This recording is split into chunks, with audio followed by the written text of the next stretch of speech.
Assalomu alaykum, xabaringlar bor.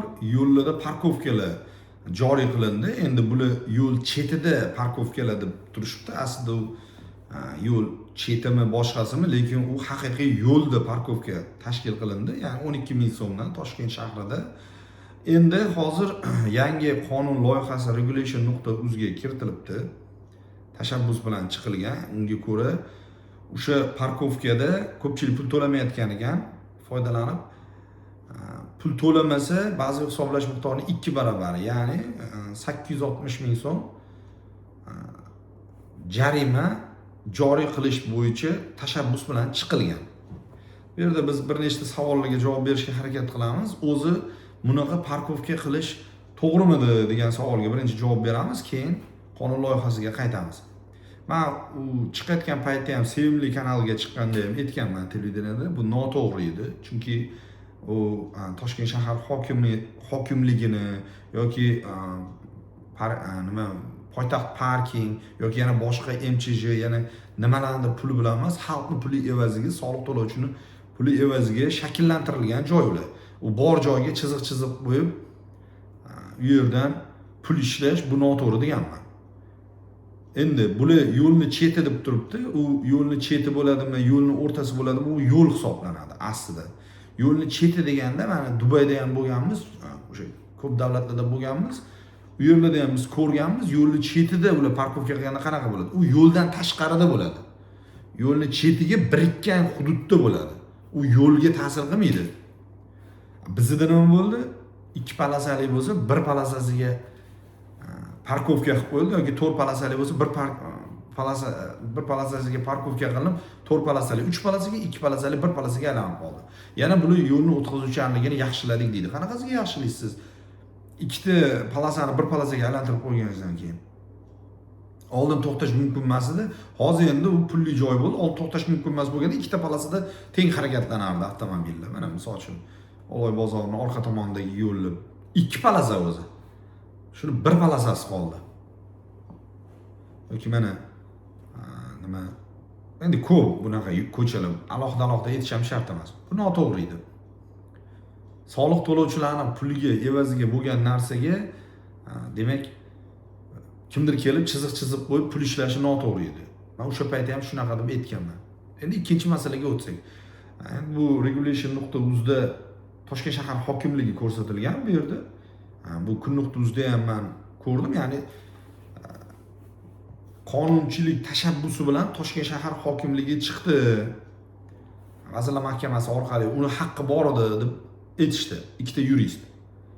Bitta akamiz o'sha Toshkent shahar hokimining o'rinbosarlari yurist ekanlar ular, men endi bildim. Ikkinchisi ularning advokati. O'sha Toshkent parking MCJning advokatlari ham o'sha yerda aytdilar, qonunchilik tashabbusi kimlarga berilganini bilamiz. Toshkent shahar hokimi ham boshqalar ham qilishi mumkin degan ma'noda gapirdilar. Lekin men bunga javob beraman. Toshkent shahar hokimligi qonunchilik tashabbusi huquqiga ega emas. Asos O'zbekiston Respublikasi Konstitutsiyasining 98-moddasi. Moddani so'zma-so'z o'qib beraman. U yerda noto'g'ri tushuncha bo'lmasligi uchun. 98 O'zbekiston Respublikasi Konstitutsiyasining 98-moddasi.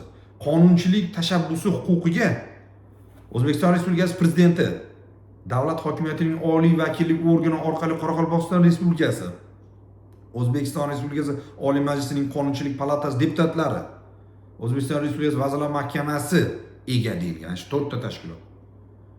U zam hokimi o'sha advokatimizni aytdilar, u to'g'ridan-to'g'ri o'zi Qonunchilik palatasiga bera olmaydi, lekin tashabbusga ega degan ma'noda gap bo'ldi u yoqda.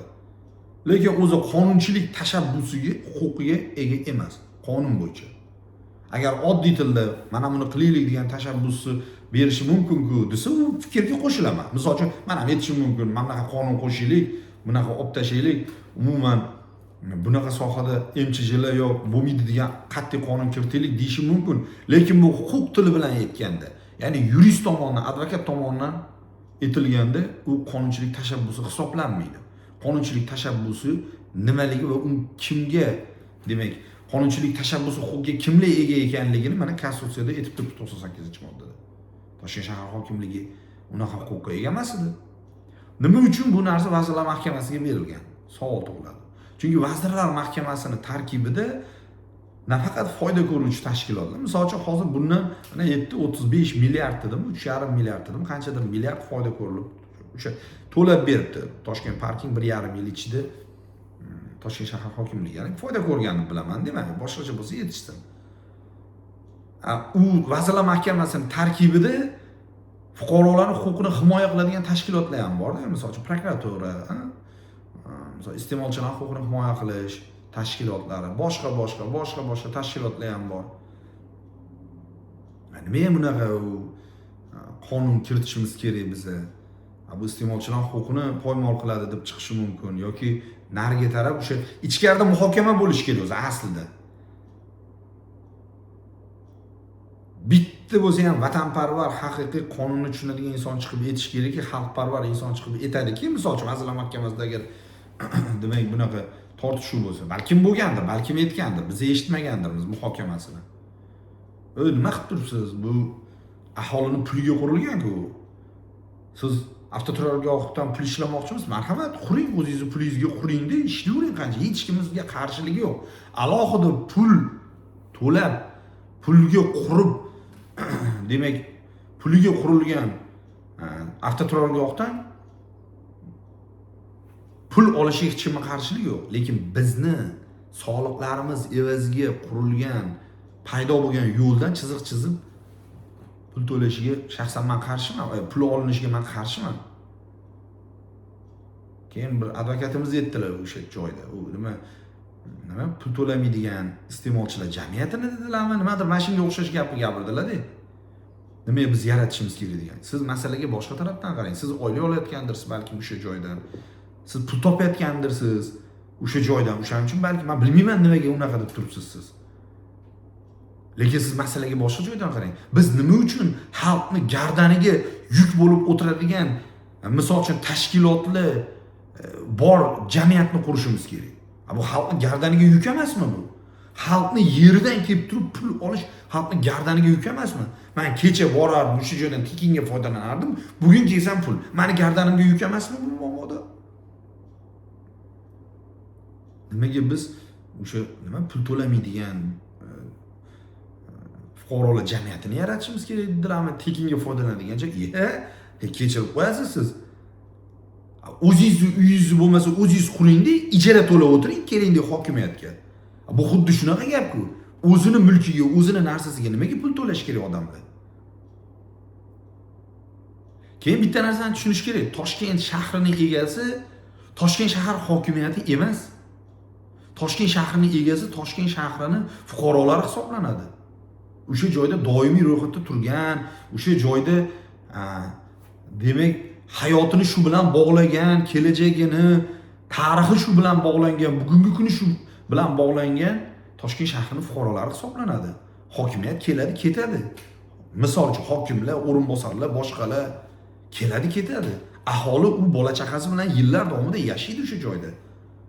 Nima uchun bu narsani o'zi parkingni boshida qo'yishdan oldin so'rash kerak edi. Balkim so'ralgandir, men bilmayman uni.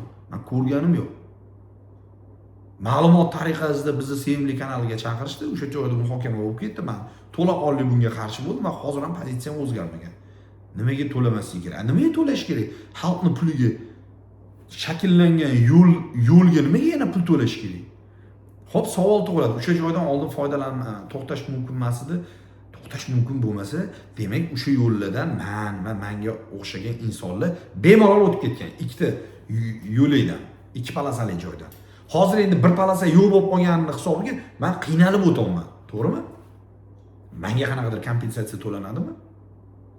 Bu yog'ichi nima uchun kimdir sizlar foyda ko'rishingiz uchun kimdir, masalan, sizlarmi, boshqalar o'sha Toshkent shahar hokimiyatimi 3,5 milliardmi, 35 milliardmi yoki Toshkent parkingmi, bilmayman, boshqa tashkilotmi foyda ko'rishingiz uchun biz zarar ko'rishimiz kerak.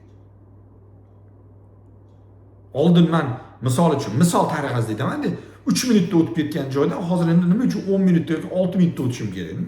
Ikkita yo'nalishida 3 minutda o'tardim. Bitta bo'lgandan keyin hamma og'irlik bunga tushadimi? 3 minutda emas, demak 6 minutda o'tadigan bo'laman. Unga kim kompensatsiya to'laydi?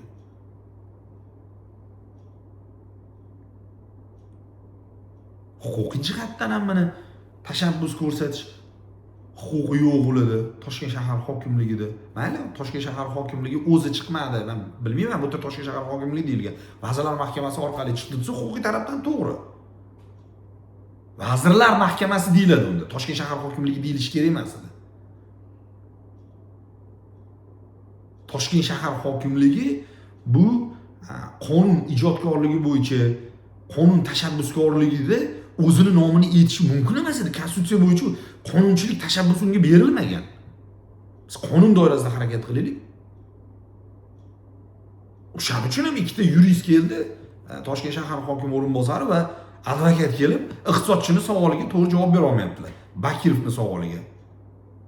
Balki ular to'g'ri javob berdim deb hisoblaylar. Chetdan qaragan inson sifatida men to'liq javob berisha olmadim deb hisoblayman. Nimaga? Chunki haq kim tomonda tursa, iqtisodchi tarafida tursa, iqtisodchi yutadi. Boshqa odam tarafida tursa, boshqa odam yutadi. Chunki iqtisodchi to'g'ri savollarni qo'ydi. Ikkita yurist oldiga. 1-2% deb turibsizlar. Summani narxi buncha, mana bu narsangiz asoslantiruvchisi bormi? Mana bu narsangiz bunaqa qismi bormi degan savollarni qo'ydi. Men javob olmadim. Balki ular biz javob berdik deb hisoblaydi. Balki hatto o'sha Bakirovning o'zlari ham men javob oldim dedilar. Men javob olmadim deyman. Shu o'rinda Bakirovga ham qarshi joyim bor. Men tarafkashlik qilish niyatim yo'q, xolisonalik.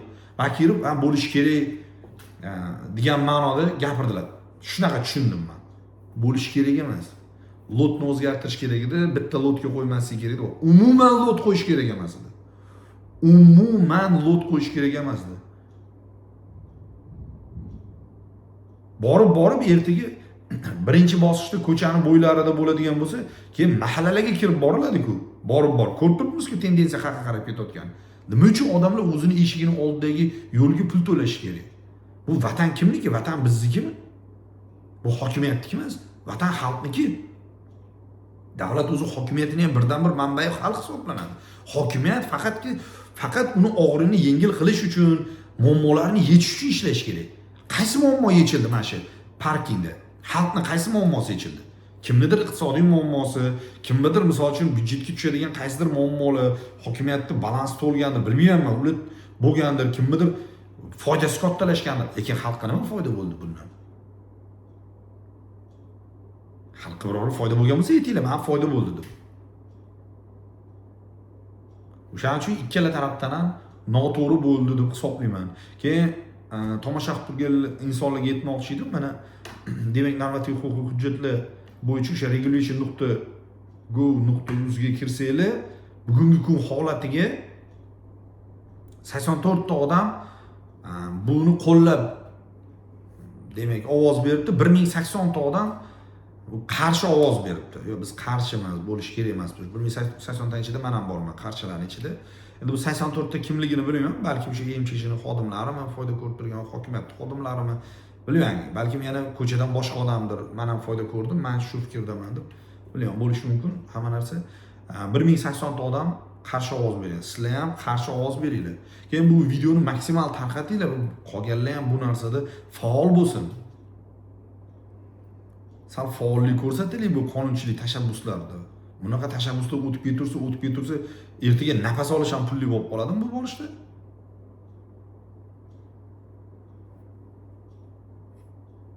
Keyin bularda yana to'liqroq ma'lumot berish uchun o'zi nimaga o'zgartirish kiritmoqchi desangiz, Ma'muriy javobgarlik to'g'risidagi kodeksni 128-moddasini prim 11 bilan to'ldirishmoqchi. Prim 11 bilan to'ldirib, uni nima deyishmoqchi? Yo'l bo'yi pulli to'xtab turish joylaridan foydalanganlik uchun to'lovni amalga oshirmaslik degan moddani kirgizishmoqchi-da. Men endi to'liq o'qib beraman.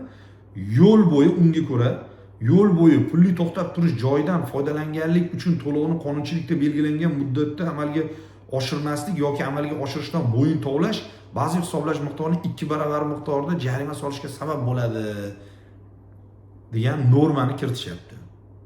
Yana eng qizig'ini aytaymi? Mana shu joyda mana shu regulation.uz ga kirib ko'rsanglar, o'qiyman desanglar, o'zbek lotin alifbosida yozilgan va rus kiril alifbosida yozilgan. Lekin o'zbek kiril alifbosi yo'q. Bizda demak nima deydi? Rus kiril alifbosini da o'qiydigan odamlar ko'proq ekan. Rus o'zbek kiril alifbosiga nisbatan ruslarga ruschada tushuntirish kerak ekan, lekin o'zbeklarga mana misol uchun yoshi 40 dan oshgan bor. Mana biza birinchi nima lotin tilini qaldirg'ochlari deymizmi, boshqa desak bo'ladi. U ham 4-mi, 5-mi, 6-mi sinfdan lotin tiliga o'tgan. Ungacha biz kiril alifbosida yozardik. Ungacha lotin tili bo'lmagan. Biz birinchi bo'lib tugatganmiz. Lekin bizadan oldingilar misol tariqasida yosh 45, 50 faol insonlar ular lotin tilini bilmasligi mumkin. U tomoni o'ylanilmagan. O'zbek lotin alifbosi va rus kiril alifbosi bor. Lekin o'zbek kiril alifbosi yo'q. Yosh katta qatlam ham ko'rish kerak-ku bu narsani. Nima uchun u tarafi qo'yilmagan? Mayli, biz ingliz tilida ham o'qiganmiz, boshqasi ham bu lotin tilini bilamiz. Misol tariqasida yoza olamiz ham, boshqa ham tushunamiz. Mayli, biz-ku o'z yo'liga o'qiganmiz shu tilda. Maktabni lotin tilida tugatganmiz, birinchi qaldirg'och sifatida. O'qimaganlar-chi? Hali batamom hamma 100% o'tib ketgani yo'q-ku lotin tiliga. O'tish kerak, o'tish yo'lida ketilyapti. Yosh katta ziyolilar qiynaladi demoqchiman bu gap bilan. Agar bitta lotin tilini o'zini qo'yganda men indamasdim. Xorijiy til umuman davlat tili bo'lmagan xorijiy tilni kirgizdingizmi? Bo'lmasa shu davlat tilini oddiy fuqarolar tushunadigan kiril alifbosini ham kirgizib qo'yish kerak bo'lmasa demoqchiman. Mana taklif. Faol bo'linglar, boshqalarga ko'proq ulashinglar bu videolarni. Kommentariylarda qoldiringlar fikringizni albatta.